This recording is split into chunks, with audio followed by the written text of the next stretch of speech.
things. All righty. Okay, ladies.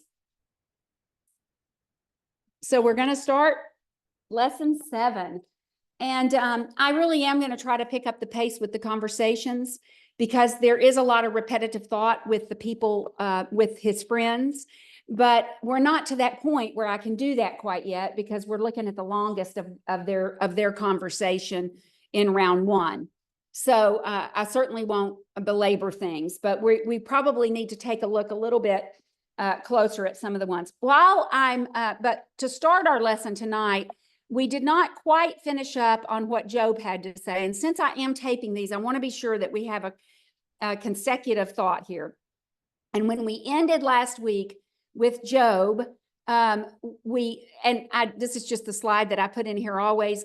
It's C.S. Lewis, The Problem of Pain. If you've never read that, it's a wonderful, wonderful book. All of C.S. Lewis's stuff is. But God whispers to us in our pleasures. He speaks to us in our conscience, but shouts to us in our pain. It is the megaphone to rouse a deaf world. And of course, that is what we learn from the book of Job. So Job has ended, he ends his answer back to Eliphaz and Eliphaz's conversation after trying to express the weight of his sorrows by reminding his friends of the ability God has to intervene and to take him. And so, and remember, we talked about how we don't know how long these conversations, went on and on. We know the friends have arrived. We know they sat for 7 days before they ever spoke. My thoughts are that Job could have been in this situation for months or years, for all we know. He certainly is known for his endurance and his patience. And so I don't think God immediately answers. In fact, I think the language, as it becomes more and more severe as the conversation goes on, shows that this was a course of time. And when our conversations have no answers, and when our conversations continue on and we begin to just talk, things are then said that probably are more misguided than when we first begin conversations. And my father used to always say, you don't need to talk on the phone longer than 5 minutes. You hadn't got any more than that to say. And that probably is true. Fortunately, I was not a phone talker, but some in my family were. So, but anyway, and so Job has ended, he is ending this conversation. These are still Job's words. We're still in chapter 7 as we ended the class last week. He's told his friends of his desire to fully express and even himself comprehend his situation, that he himself actually can't even take it all in, that his wish is to leave the world and be at peace, though he's unwilling to take that control. Only God can have that control. And he says that what he's praying to God for is that God would intervene and go ahead and take him and get him out of the situation. He certainly does not think that it is his to take. He's talked about how short life is in general. We'll look at that again tonight. And that in the end, all is lost anyway, that everybody loses everything anyway. And that no one, even they, his friends, will leave here with anything. And that his purpose of usefulness is gone. His desire is also gone to be in life in here. So let's finish up here with his words. Chapter 7, starting in verse 7 and going through 16. We did not read this last week. Oh, remember that my life is a breath. My eye will never again see good. The eye of him who sees me will see me no more. While your eyes are upon me, I shall no longer be. As the cloud disappears and vanishes away, so he who goes down to the grave does not come up. He shall never return to his house, nor shall his place know him anymore. Therefore, I will not restrain my mouth. I will speak in anguish of my spirit. I will complain in the bitterness of my soul. Am I a sea or a sea serpent that you set a guard over me? When I say my bed will comfort me, my couch will ease my complaint, then you scare. Am I missing some of that? Yeah. Complaint. My bed will comfort me. My couch will ease my complaint. Then you scare me with dreams and terrify me with visions, so that my soul chooses strangling and death rather than my body. I loathe my life. I would not live forever. Let me alone, for my days are but a breath. And so Job turns his attention now in his conversation. We went through chapter 6 and we're ending chapter 7. And he now is going to turn his attention to God. He's been speaking directly to his friends, particularly Eliphaz, and now he will speak to God. If men will not hear us, God will, right? That's our thoughts. It always is. He speaks words of a dying man. Surely he feels that that is the case. He is close to death. Surely he is. Look at his state. We talked about that last week. He says, look at me. Just take one glance at me. I'm not going to live much longer anyway. His assumption was that he was in such bad shape that he would be leaving soon anyway. And we understand this as we have known those who feel that they are at the end of their days on earth. We talked about, if you stand at the bedside of someone who knows that death is at hand, they are ready and they are willing and they want to go. I believe sickness surely makes us think of death. And then we surely go to God, as Job does here. Oh, remember my life is wind, he says. Oh, remember it's but a breath. And then we surely, he recommends himself that God might see him and have pity and compassion on him with consideration. Life is so fast anyway, God. His friends have reprimanded him for wanting God to take his life. And he says, but God, you know that life is but a breath. It's short anyway. He wants him to see his weaknesses and that his stay in the world is short and uncertain at best. He anticipates that he will not be on earth much longer. When the friends reprimand him for wanting to die, what he's saying is, I'm going to die anyway, so are you, and my life is at the end. He examines and calculates death. He states that death is certain, that it is final, that we will not return. He knows that whatever the revelation it is that he has, it's interesting to think about what Job knew about death.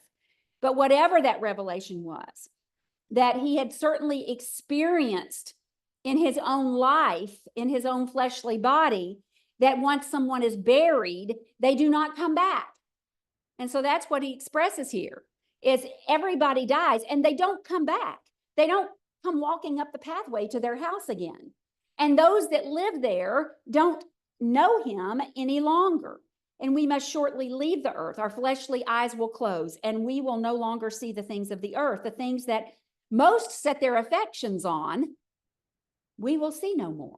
And of course, that's such a biblical principle. And of course, that's what Solomon begs us to understand at the end of his own life, as he has experienced life and gained that understanding. So death removes our loved ones, our enemies, our kings, our presidents. He says it doesn't matter who you are.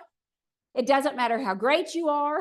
It doesn't matter if you're a king, a president, or a pauper.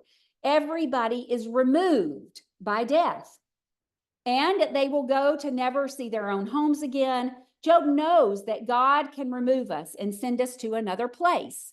I don't know what Job understood. Like I said, I'm not sure what he understood, but he knew that those on the earth will not see us anymore.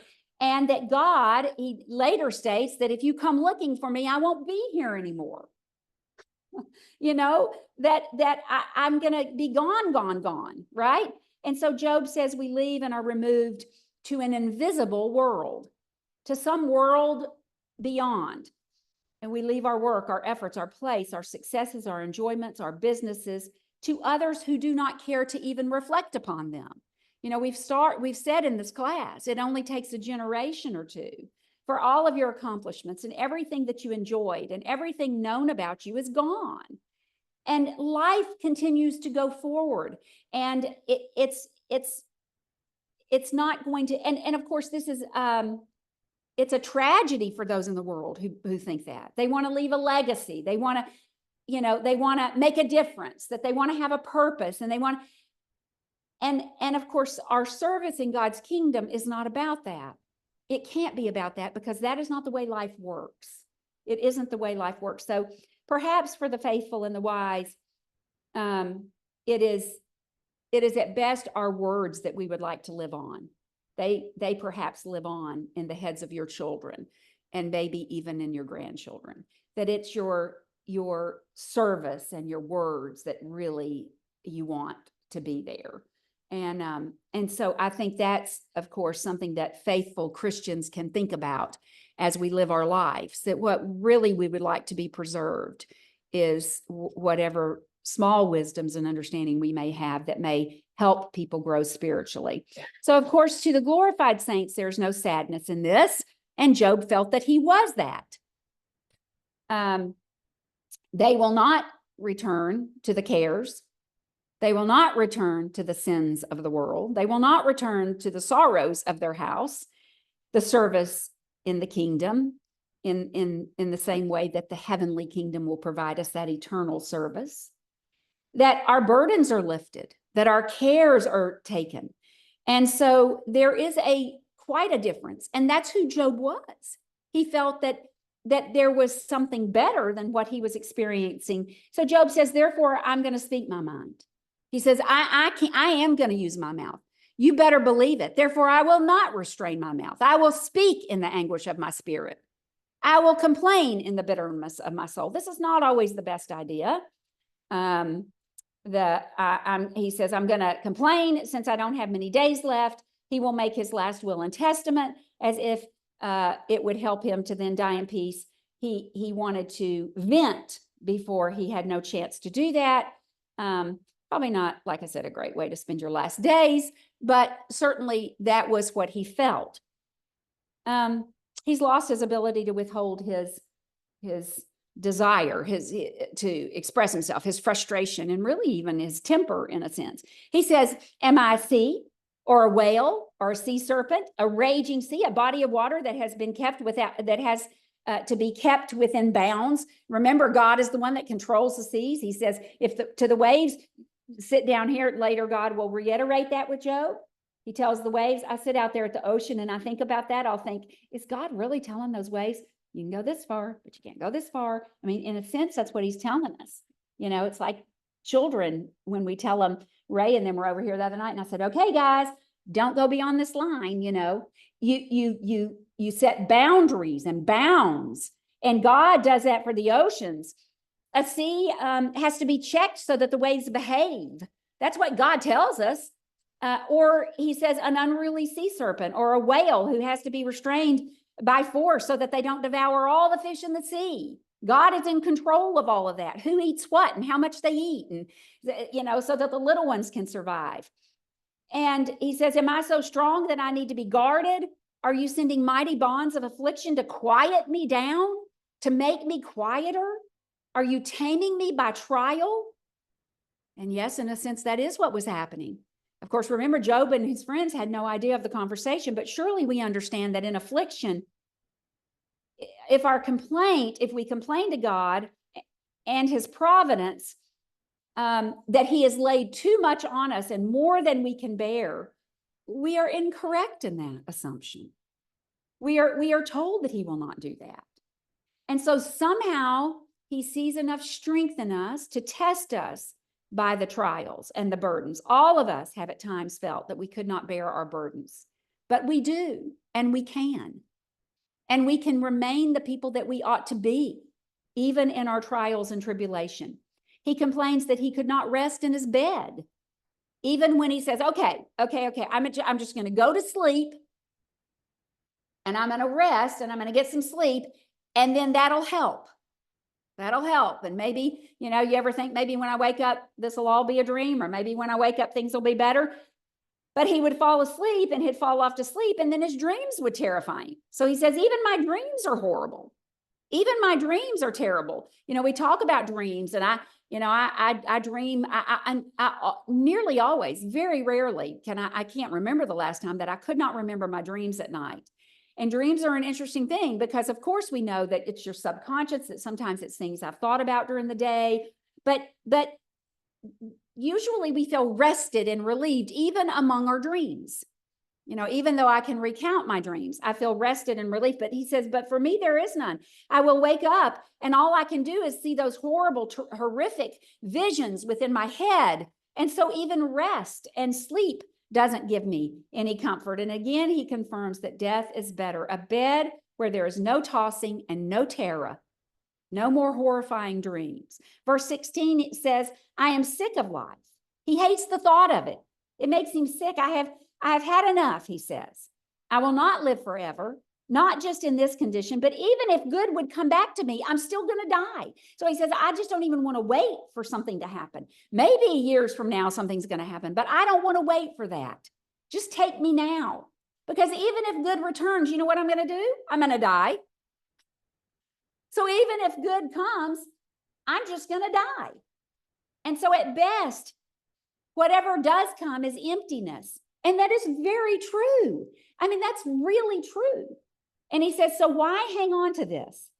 Even if it gets better, it will not last. And what Job had failed to remember is that life, as long as God gives life, it is an opportunity to do good and to glorify God.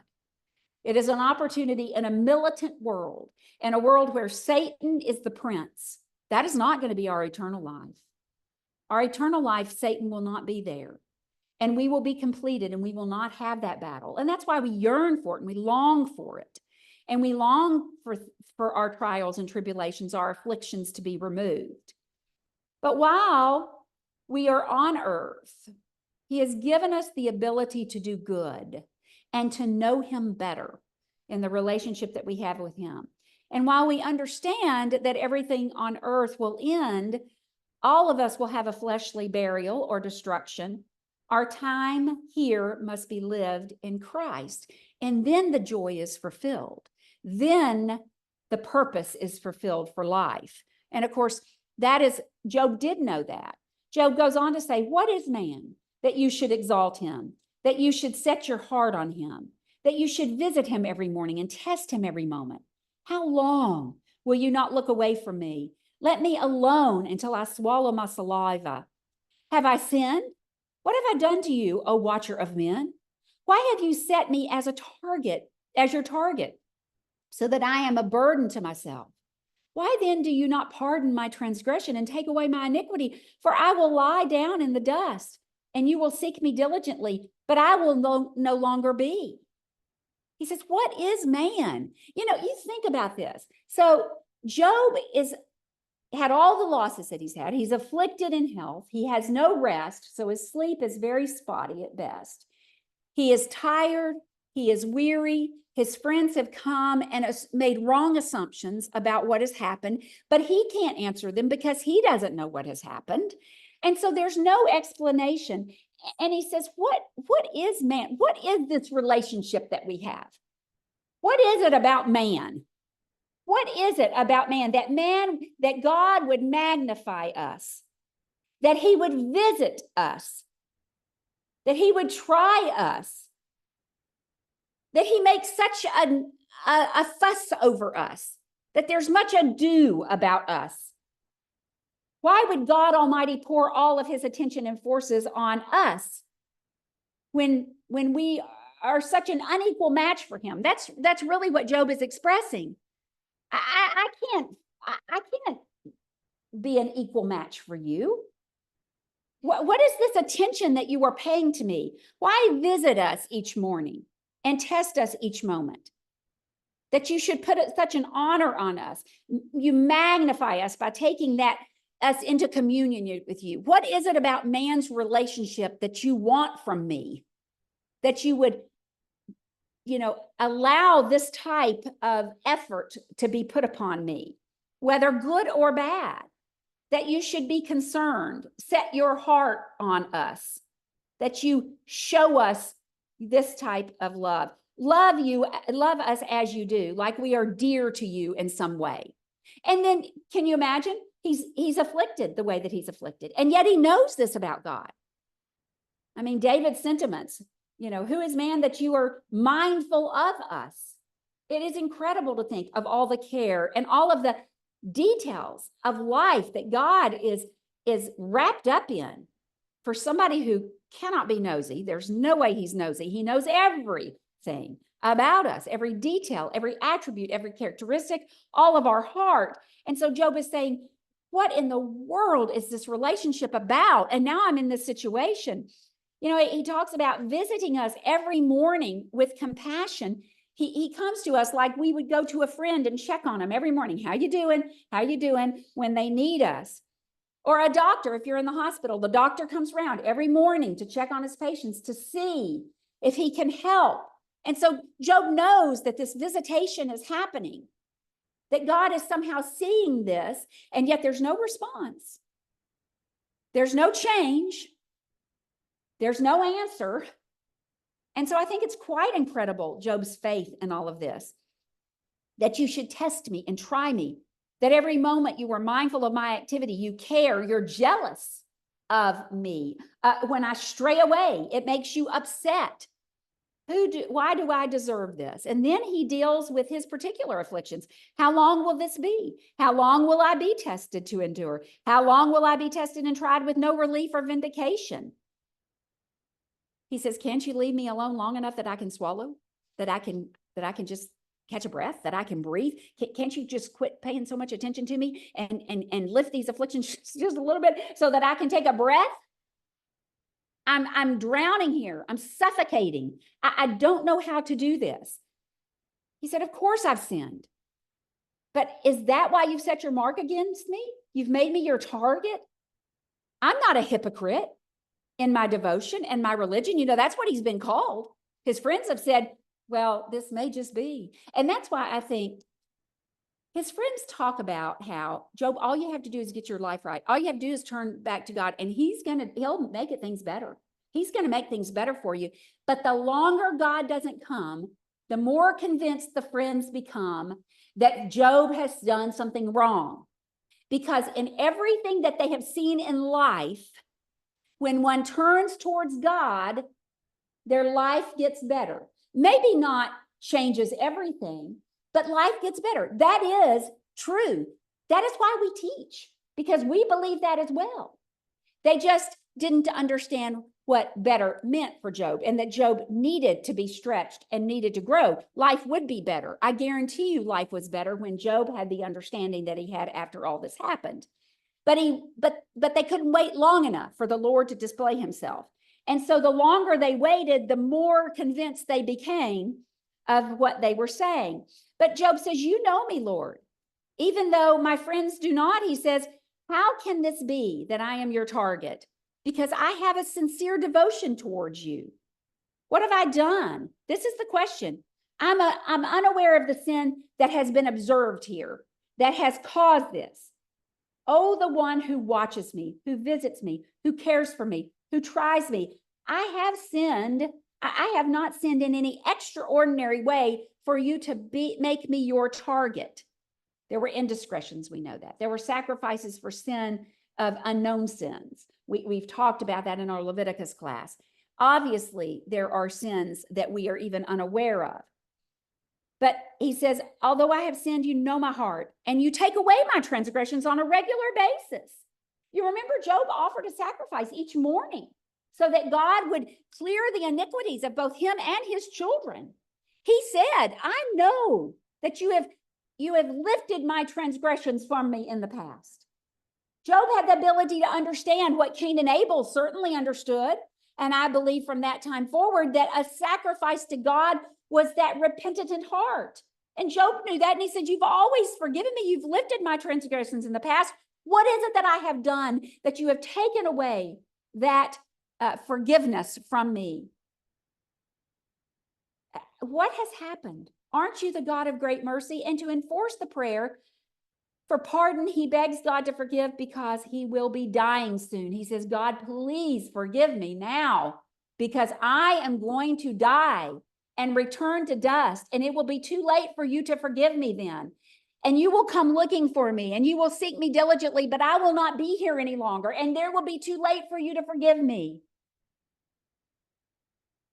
And if my sins are not pardoned while I live, then I will be undone when I die because you no longer will pardon me. Isn't this an interesting thing to think about Job understanding? That death is death. And it's not just physical death, but it could be a spiritual death to eternity. We don't understand what they knew, but they knew more than we give them credit for at some point. And he says, please forgive me while I'm living. He saw that his life was coming to an end. And he said, if you don't forgive me now, and I'm in the grave, You're going to come looking to forgive me, and I'm not going to be there. And here he ends. Please forgive all my transgressions, unknown and known, before I die. Let me not face death with unforgiveness. Let me not leave this earth without a complete relationship with you. Even in trial and affliction, it is God he does not want to fail. His friends can be disappointed in him. His friends can sum him up the way they want to. But his concern is what God thinks and what God knows and what God can do. All right. So that's the end of his discussion with Eliphaz in round 1. Bildad now will speak. This is round 1. Bildad is the second friend speaker given in the text. He appeals to the ancients of truth. He's well versed in the modern scholars' views and philosophy. He draws conclusions based off the natural world.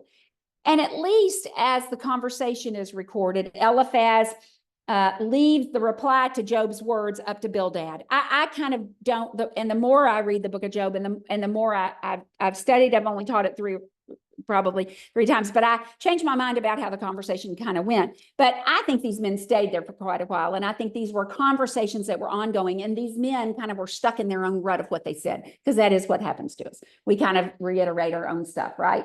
And so we all got our thing, and this is Bildad's thing. And Job continues to answer. And of course, we see with all three that they become more and more frustrated and amplified in their thoughts. But Bildad is much in line with Eliphaz. He also concludes that Job is so greatly afflicted, and that is a proof that he is somehow evil or has done something evil or something is out of place in his life.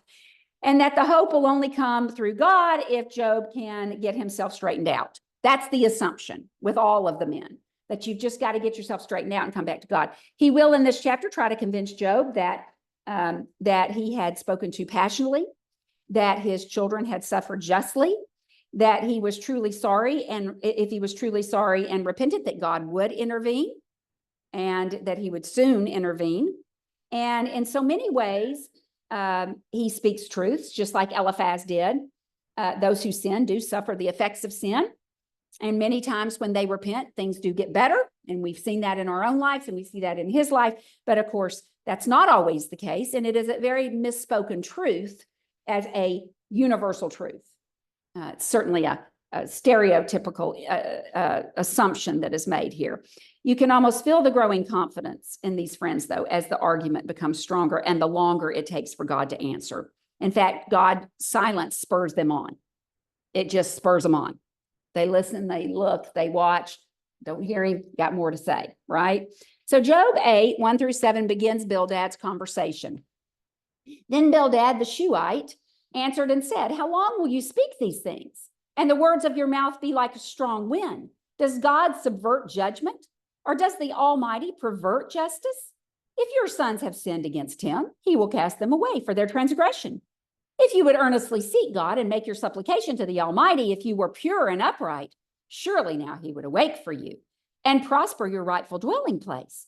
Though your beginning was small, yet your latter end would increase abundantly." So he says, okay, so things can get better. Yeah, things have started out kind of bad, you know? So he first approves of God's actions. First off, he said, you are a windbag. You are just talking empty words. You are just blowing smoke. It's just crazy. You're like a windbag.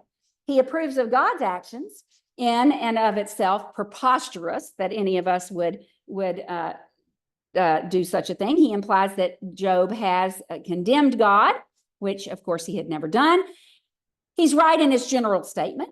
God does not subvert judgment. That is true. He is always right. That is true. Bildad implies that we should never question that judgment or suspect him of anything otherwise. That is true. He will not oppress the innocent or lay a greater load on them than they can bear. That is also true. He will not give us something we cannot bear. He may give us something that is terribly hard to bear, that we think we cannot bear, that suffocates us and makes us feel like we're drowning at times. But it is true. He is God. He is judge, all sufficient. He makes all judgments for the entire world. And it is men's weakness to think otherwise. And of course, we all understand that. He also gives us our trials, afflictions, and tribulations, that we might be tested, that we might grow, that we might know how to love better, that we might know how to be more patient, that we might know how to be more long-suffering. Those are the reasons. But with this truth, Bildad is unfair, and he leaves himself with some fundamental principles that are very misunderstood here. He takes it for granted that Job's children have been taken due to some wickedness on their own part. That is pure conjecture. We are certainly not told that. In fact, there's no evidence of that. In fact, if anything, we are given evidence that says that they were not evil. There were circumstances of their death were unfortunate, but they seem to be children that loved their father, that their father still would offer sacrifices for, that loved each other. They seem to be just as successful and sufficient as he. He says that the circumstances of their death were unfortunate, but they were justified because they were the worst people in the East, I guess. I mean, you think about what had happened to them. He says, otherwise it would have affected other people. I mean, it affected nobody else. So the winds came. I mean, you think about this, what happened. So the winds came in from the wilderness, and they just they literally tore the house that his children were sitting in up. It says that the four corners just fell, and the house fell on top of them, but was nothing else. I don't know that anything else was hurt. I mean, that seems a little crazy, doesn't it? It doesn't seem that the whole world was affected, or that the whole area was affected, or that anybody else was affected. And the Chaldeans came in and they just took Job's livestock. The Chaldeans, bands of these bandits come in, and they just zero in on Job. He's their target. It does seem ridiculous, doesn't it? It seems outrageously ridiculous. And that's what Bildad says. He says, okay, so of course, there's no other explanation for this. Job's already noted that God's judgments are just, and that the affliction comes for a purpose, but that it was not always due to sin, and that he has justified himself over and over before them. And as far as we can tell, like I said, none of Job's children were unrighteous. We're told very little about them, but like I said, they seem to have a good relationship with Job, and the indication is that they also had a relationship with God. The truth, we know, is that sometimes afflictions and even death come through extraordinary graces of God, so that we might grow or learn or change or even avoid something. We don't know all the reasons why, but we know that it's true. And we certainly know that if we are good Bible students, because we see the way God deals fairly and compassionately all throughout the scriptures. Bildad goes on to give Job a hope based on that information. Even if your children were not what they should have been, and they've been killed because they were so bad, there's a chance that you can still be pure and upright, but you're going to have to submit to God, and only then can things be well. Verses 5-7 are interesting. They either say that Job was a hypocrite and an evil man, and that this is finally revealed, saying, when you were spiritually empty and just acting like you were full of righteousness, and when your children were killed, God would allow for the trial to bring you to him to do his will. Then he could have mercy and comfort in your affliction that has come. And although your beginning, which was the spiritual refreshment, was really hard on you and was a plague for you, your end's going to be better. And so in a sense, what he says is, you had a bad start at all of this, and you did good for a while, your wife, and you had all these kids and everything seemed okay, but you were just this shell, and you were a hypocrite. And so that wasn't so good. So God had to teach you this spiritually, and now things will be better, and you'll have a better second part of your life, which of course he did not want to have. But it is hard to know. Of course, the argument he's making is wrong, that good and righteous men are not afflicted. And that is just not true. That very greatly at times, sometimes for a lifetime, sometimes for a long time, until one dies. We live with trials, poverty, and loneliness that can last a lifetime. I mean, those who live in situations that are beyond their control. Losses of those who do not return to earth, afflictions, health afflictions, afflictions that plague us, that put us into pain. Compassion and mercy many times comes in the form of eternal life with God. That is compassion of God at times. Always it does for us finally. It's hard to know if Bildad is encouraging or accusing Job when he tells him to repent. He rushes him, do it now, so this will be over.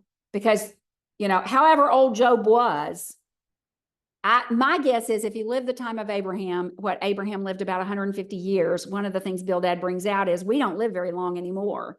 We need to look back at those people who used to live so long. And we need to listen to them because they lived long enough that they knew a lot. That's one of the things Bildad says. But my guess is, and that's another reason why I think around the time of Abraham is probably right. It was God controls generational lifespans. And he notes here, and he says, you may be halfway through your life. You need to get with it. Come on, maybe things will get better. And so he says, come on, get this over with. He advises him not to complain, to petition with sincerity, implying that there was none of that before. Of course, poor Job has been sincere the whole time. He is right that it is the prayers of the righteous that are heard, that the hypocrite who prays does not necessarily have the same response. God does not awaken to the habitation of the unrighteous. So now, interestingly, God will find it just to do exactly what Bildad says, and he will bless Job. And I think part of that, in my head, this is just me, but I think part of that is erasing some of his memory. I don't know how you live with the memory of those losses of those children, but he does, and his ability to remain righteous and to live righteously. In fact, for Bildad to preserve his own relationship with God, Job is going to be required to do that. And so we need to keep that in mind as we read the story, that later it is Job who has to be there and is required in order for Bildad to have a relationship with God. God's going to dismiss those friends unless Job intervenes for them. And so Bildad will now examine, let's look at verses 8 through 19, 8 through 10. For inquire, please, of the former age and consider the things discovered by their fathers. For we were born yesterday and know nothing, because our days of earth are a shadow.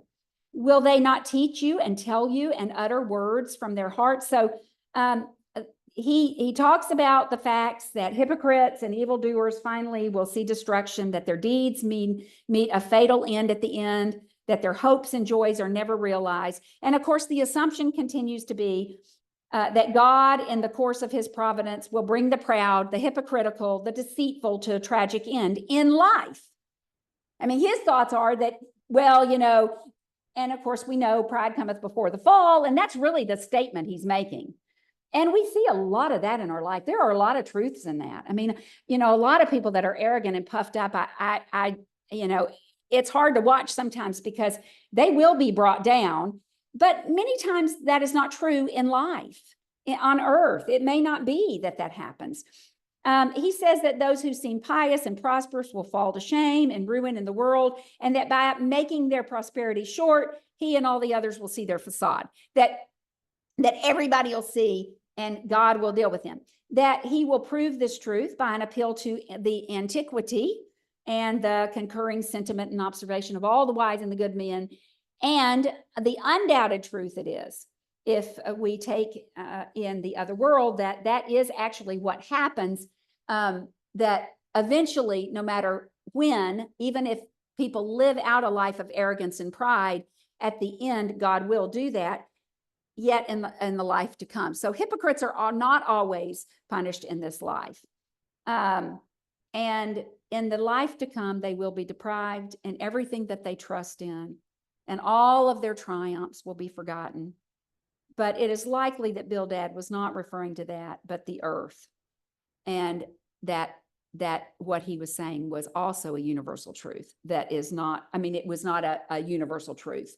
It was not a truth for everybody who is proud or hypocritical. He insists that his judgments and others were not their own, for they knew very little. He admits that they were nothing. We're just born not so long ago. Our days are short. They're fluid. We know they're a shadow. They're coming and going very quickly.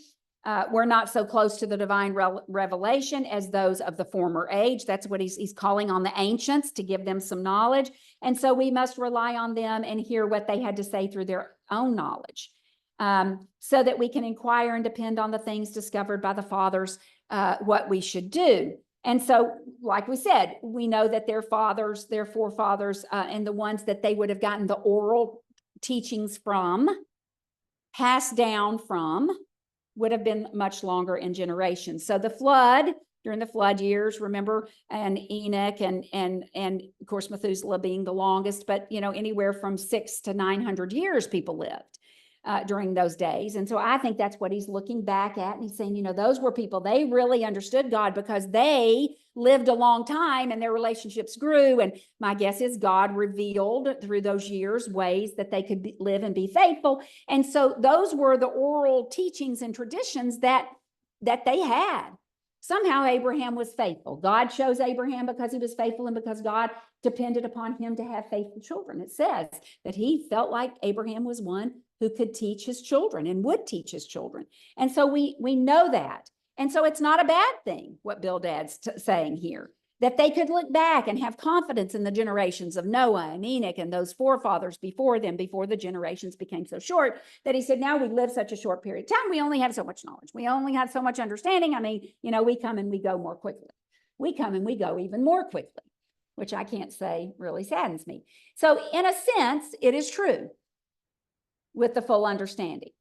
If Job looks to the fathers and everything that he had learned from so long ago, and everything that he knew and everything that he heard of the days of Noah and the flood and the days of Enoch when he walked with God. Do you need somebody to pull your chair back? You sure? Okay. Then we will know those lessons, those handed down from old, in the time from hundreds of years before. The judgments of God followed wicked men. We know that. Look at the story of the Tower of Babel. These are the stories that they knew. These are the things they knew to be true. They understood were true. They knew that God had dealt with punishment for those who had not lived righteously. They knew these stories. And so they tell him, you know how God deals with men. You know the punishments that come to men when they don't act right. So that's what utters from their hearts, what they firmly believe with all of their hearts. And there is no doubt that we can learn from the past. And we must understand the divine providence and the unfolding of it. As we look at the past, that is what the inspired scriptures do for us. It's what those who lived before them did for them. That's where they got their teachings. And so we're given that the wise and those who came before us to look to the sacred history. And we're given it for that purpose. And we can see the experience of former ages are important for us to remember as we evaluate the happenings of our own days. To get caught up in a political situation today would be outrageous if you look at the political situations that we have throughout the Bible. If we look at the Assyrians, and just start even before that, even before the land of Canaan. But even if you just start when the people came into that land, and the Ammonites and the Edomites, and the way God dealt with the enemies of God's people in order to do what he needed to do. And then, of course, the Assyrians, and then the Babylonians and the Persians. And there's no way we can be upset when we understand. So biblical history has the most ancient and infallible truths that are written and revealed for the purpose of us understanding and having peace. We must fetch it and seek it and diligently learn it. And that's what he is saying here. Can the papyrus grow? This, by the way, is an old proverb, apparently. And these are old proverbs. Can the papyrus grow without a marsh? Can the reeds flourish without water? While it is yet green and not cut down, it withers before any other plant. So are the paths of all who forget God. And the hope of a hypocrite shall perish, whose confidence shall be cut off. Whose trust is a spider's web? He leans on his house, but it does not stand. He holds fast, but it does not endure. He grows green in the sun, and he branches out in his garden. This is a tree, so he switched subjects, but his roots wrap around the rock heap and look for a place in the stones. If he is destroyed from his place, then it will deny him, saying, I've not seen you. Behold, this is the joy of his way, and out of the earth others will grow. So he's going to illustrate his truths with certain comparisons. His hopes, the hopes and joys of a hypocrite, someone who says that they're religious and looks a certain way and does what's right. It's the same parable as the house on the stone or the sand. It's the same parable that Jesus gave on what are you going to build your life on? What are you going to build your house on? It's your choice. It's your decision. And you can be a hypocrite. You can have a house that looks just like the house next door. You can look just like the lady sitting on the pew next to you. You can do exactly the same things in your life as her. And when the trials and the tribulations and the afflictions come, one of you is blown apart and the other stands. And that is what this is talking about, that if your hopes and your joys of the hypocrites can be compared to the rush or the papyrus reed, it grows out of the mire and the water. No real foundation. It really needs a marsh. The hypocrite can't gain his hope without some false, rotten ground. In other words, the papyrus thinks that it's in a marsh. It thinks that it's going to be able to sustain itself. And so it starts to grow there. But it's really a false promise, isn't it? It's a false hope. It's a false ground. And it will keep it and support it alive for a little while. It says it'll live for a little while. And even those who go around it, sometimes it'll grow faster even than the grasses around there. And the people think, wow, this is great. He says the rush is not planted in the marsh, but it grows because it thinks it has enough substance there. And so it'll be, a hypocrite will be like that. He'll do the right religion. He'll be of good reputation among his neighbors. He even could be a little bit conceited about his righteousness, but without a solid foundation, it doesn't last, does it? And so the papyrus reed looks green and healthy for a while, but then it'll start turning brown at the bottom. And eventually it's empty. It's nothing. It has nothing in it. And it finally just drifts away in the water. And so it withers before any other plants or herbs, and it has no use. So they don't even cut it down to use it in these riverbanks where it's just in the mire. And he says, so is the state of hypocrites, that evildoers, the one who forgets God, it's implied that source of the hypocrite's heart is the forgetfulness of God. They're taken away with vain hopes. They flatter, they deceive themselves, but it's just hypocrisy. It's not really full of anything. And he says, but we're not hypocrites if we don't forget to try our hearts with God's words, with the spirit of the revelations that he gives. If we remember to humbly ask God to cleanse our hearts. Create in me a new heart, O God. Cleanse me with hyssop. Show me what I've done. We have to be hyper aware of his greatness, his grace, and his mercy. Hyper aware of his expectations of us. We have to do open heart surgery on ourselves in order not to be these papyrus reeds that are growing and look right, but they're planted on nothing, because we'll perish at last if we're not careful. He compares hypocrites, and remember, this is the assumption made of Job, to a spider's web. The hope of a hypocrite is like a web woven out of the heart of a man, a creature of his own fancy. He works, he acts on his own merit and sufficiency. You know, they are quite beautiful, these spider webs are. I don't know if you've ever seen spider webs like with the frost on them or with the rain and the dew. When we go to the Seychelles, there are spiders that literally, I am telling you, I'm not exaggerating, but their webs cross the street. They'll go across the lines of the post and the trees, and you'll see a huge web, you know, and they are magnificent, you know, webs and the sunshine and the dew. And so they're quite beautiful.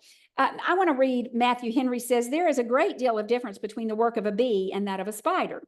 A diligent Christian, like the laborious bee, fetches in all of the comfort of the heavenly dews of God's word, but the hypocrite, like the subtle spider, weaves his out of false hypothesis of his own concerning God, as if he were altogether such a one as himself.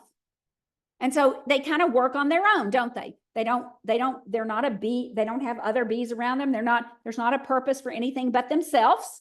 They're all about themselves. Maybe the black widow is waiting on some man to come along, but they are for themselves, right? And so he says he's very fond of it, as the spider to her web, pleases himself with her, wraps himself in it, calls it a home, leans on it, holds it fast. And so that's what man does.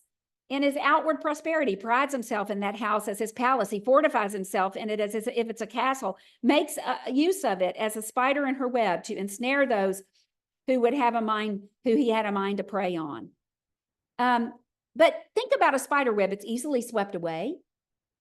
As the cobweb, God cleans his house and he just sweeps those hypocrites away, as we do when we clean our house. The riches and the power and the honor of man will fail them, even when the expectation is that they will find happiness and safety in them. A rich and powerful man could tell you that he relies on himself.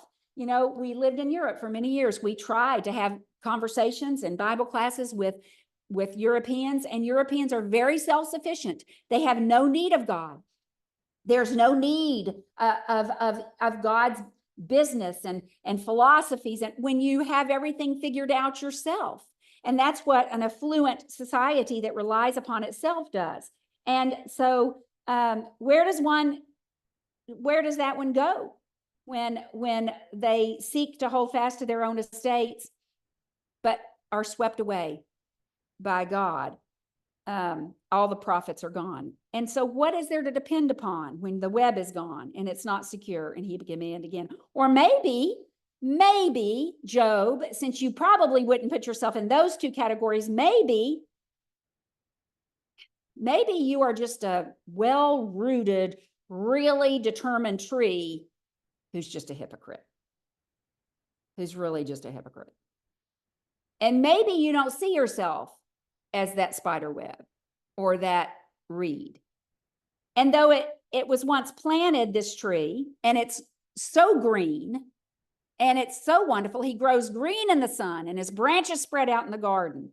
He grew deep roots and he didn't wither by itself, but it was cut down by God, cut down.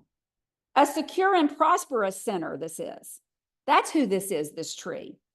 You may be insulted when compared to a rush or a web, Job. So let's just look at this one who claims to have a better root, but he doesn't really. What about him? Job has argued with confidence. Perhaps you're a tree with roots. Maybe that's what you are. See this tree here, healthy and flourishing like a green tree in the garden with great branches spreading, the roots that wrap, and they even dig down in the stone so that they can find root. It's not like a rush and the mire in the water. It's not like a frail web. It's one who is dependent upon. Its branches are dependent upon for refreshment from others. That's who Job had been, isn't it? Job had been one who people came to for refreshment, who came to for wisdom, in spite of all the growing. And in the sun, it grew in the sun and in that scorching sun, and yet it was defiant enough to stay strong. But without warning, it's destroyed by a great wind, a storm, a wood chopper, whatever this tree is cut down from. It's gone, he says. And so maybe that's who you are. Maybe you're the one who has these deep roots, but then bam, you're cut down and destroyed. And there is no sign among the rocks where the rocks made their way. Just gone, gone, gone. And people come and they say, I haven't seen a tree here. Was there a tree here? I don't know of a tree that was here. I don't know of you at all. I've even come to look for you, and nobody's even going to know you existed, Job. Poor Job, he could be a big, strong tree, and he's still going to fall, right? That is their assumption of him. All right, so we'll finish off the chapter here real quickly. I can do this, I promise, in 5 minutes. All right, 19 through 22, behold, God will not cast away the blameless, nor will he uphold the evildoers. He will yet fill your mouth with laughing and your lips with rejoicing. Those who hate you will be clothed with shame, and the dwelling place of the wicked will come to nothing. So Bildad's going to close here. He sums up what he has said in a few words, setting before Job life and death, the blessing and the curse, assuring him that he was and where he was and what he was because of his fare, because of his activities, because of his action, because of his heart. If you're a perfect man, he says, your fare will go well. If you are what you say you are, then God will eventually take care of this. God will not cast you away. And that though it seems that you've been forsaken by God, he's going to return. If you return to him, he will turn the mourning of sorrow into laughing and dancing. Comfort should flow in upon him, so much so that his mouth would be filled with laughter. I'm sure Job can't even imagine that day would come where he could laugh through any of this. And so great would be the joy that those who love him would rejoice with him. Those who hated him would fall and be ashamed. On the other hand, if he is a wicked man, then God would not help him. He would be left to perish in his present state. His dwelling place should be no protection. He'd be left without a rock and without a shelter of God. He will have no fellowship. He would not lend his hand to him. He will not pull him out of the miseries. So that's basically where Bildad leads him. It's all up to you, Job. Unfortunately, it wasn't up to Job. That's the problem. Our afflictions are not a sign that we've done something. It's God's watching what we do with them, but he's not causing us to have afflictions because we've done something wrong. And so we must not leave this part of the conversation without the truth, without the thoughts of truth that are spoken at the end. This earth is not, it's this part, this earth is not the end of our journey. It's just part of our journey. We're sojourning. We're in the wilderness. We're those folks that are wandering. We are in the wilderness and we haven't reached the promised land. And so it is our journey that God allows us to be justified. And he doesn't always let us see that clearly while we're here. We're only going to know a little bit of God. You know, God says, the hem of my garment. You don't even understand the hem of my garment. It's impossible for you to understand me. And so we're not clear at times, and we're not always justified. And our journey's not always about good or about justice in earth, on life. Bildad is right in his closing remarks, but his short-sightedness came from the failure to know that beyond life on earth and the consideration, that the consideration is the eternal. Job may have lived in his affliction till he died. He could have. I think I might have said this before, but I was talking to Randy one day, and we were talking about a situation for her that she was in, and she was talking about it. And I said, well, it'll get resolved. It'll get resolved one day. And she said, yeah. She said, that day may be heaven. And I said, oh, no, But I got off the phone and I thought, how wise. It could be. It could be heaven before everything's resolved. It certainly is going to be heaven before all truth is known. I mean, there are a lot of people that probably think a lot of things about me. I don't know what everybody thinks about me, but our heart's not revealed until we get to heaven. And everybody's not going to understand who I am in my heart necessarily before I get there. God will do all of that for us. We're not to the promised land yet. We're just in the journey. And if we walk in the light, and if we are righteous due to God's goodness and word, he will draw us out of the trials and tribulations one day. One day. That's why we sing the songs we sing. One day the sun is shining. One day the troubles cease. It may not be in this life. We may not make ourselves have an understanding of everything in this life. The earth and our experiences here are not our judgments. They are not our judgments. We are not judged in this world. They are our test, our hard and our challenging task to bring us closer to the one who will bring us justice. And as we endure life on earth, and as we go through our daily afflictions, he is watching us. He was never away from Job. Not one of these words were said without his knowledge. He's watching us. Our memories and our losses do not go away. They are not explained to us on earth. And yet we serve.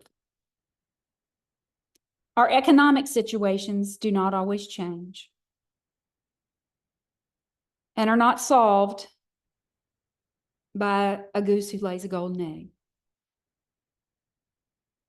And yet we serve. Our serious illnesses are still subject to whatever medicines there are happen to be available at the time and the place where we live. And yet we serve. Our relationships that are damaged and destroyed by sin, misunderstandings, mishaps, are not always suddenly restored. And yet we serve. Our knowledge and understanding remains limited, as our ways are not his ways. And yet we serve. Until we lay down to dust again, the master who watches is knowing what we are doing, and he will eventually rescue us, comfort us, and complete us when he judges us to give us all knowledge, understanding, and wisdom. And then our trials and our afflictions will be gone. And that is the end of this lesson. All right, ladies, let me stop the recording.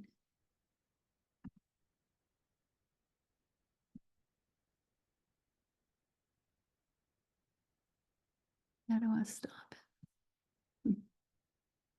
Here it is.